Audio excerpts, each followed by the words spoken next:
अच्छी जिंदगी गुजारने का बेहतरीन फलसफा क्या है? फलसफी, राइटर्स, दानश्वर इस पे बात करते रहे। अच्छी जिंदगी का फलसफा सिर्फ मादी कामयाबी, शोहरत या दौलत तक महदूद नहीं होता, बल्कि ये एक मुतवाजन, बामकसद और खुशहाल जिंदगी गुजारने का नाम है। इसका ताल्लुक हमारे ख्यालात, रवैयों, रोजमर्रा की आदत से होता है। अच्छी जिंदगी गुजारने के कई फलसफे अब तक इंसानी तारीख में पेश किए गए हैं, जैसे सुकरात, अरस्तु, कन्फ्यूशियस, बुद्ध मत और मुख्तलिफ मज़ाहिब के नजरियात।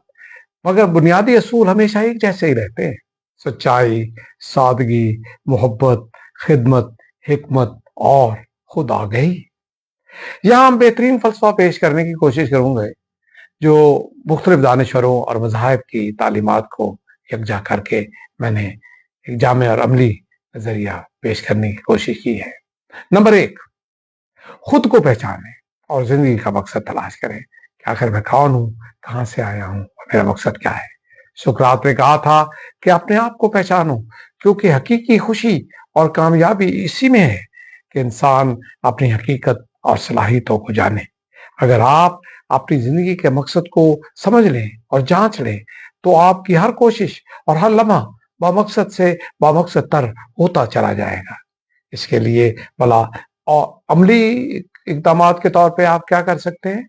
मसलन आप रोजाना कुछ वक्त खुद से सवालात पूछने में गुजारें। मैं कौन हूँ? मेरी जिंदगी का असल मकसद क्या है? मैं दुनिया में आखिर क्या मुस्बत तब्दीली ला सकता हूँ या ला सकती हूँ? ऐसी सरगर्मियां करनी चाहिए हमें जो आपको खुशी और सुकून देती हैं, जैसे लिखना, पढ़ना, तहकीक करना या दूसरों की मदद करना।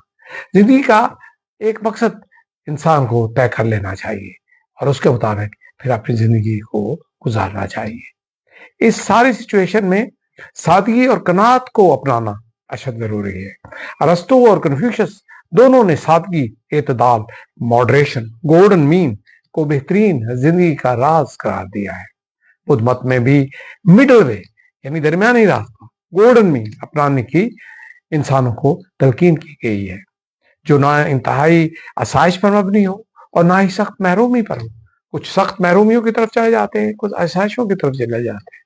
तो अब इसके लिए अमली कदम क्या किया जा सकता है? मसलन गैर जरूरी ख्वाहिशात और दिखावे की जिंदगी से इंसान को बचना चाहिए।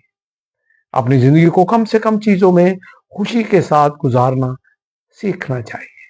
कम लेकिन मेयारी चीजों पर सरमायाकारी करनी चाहिए, जैसे इल्म, अच्छे ताल्लुकात, अपनी सेहत, उसके लिए वर्जिश वगैरह। वक्त की कदर करनी चाहिए और लम्हा मौजूद में जीना चाहिए।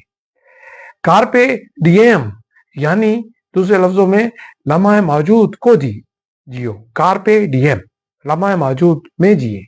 ये फलसफा रूमी मुफक्करीन जैसे मार्कोस ऑरेलियस और सेनेसर ने पेश किया, जो स्टोइसिज्म का एक हिस्सा है।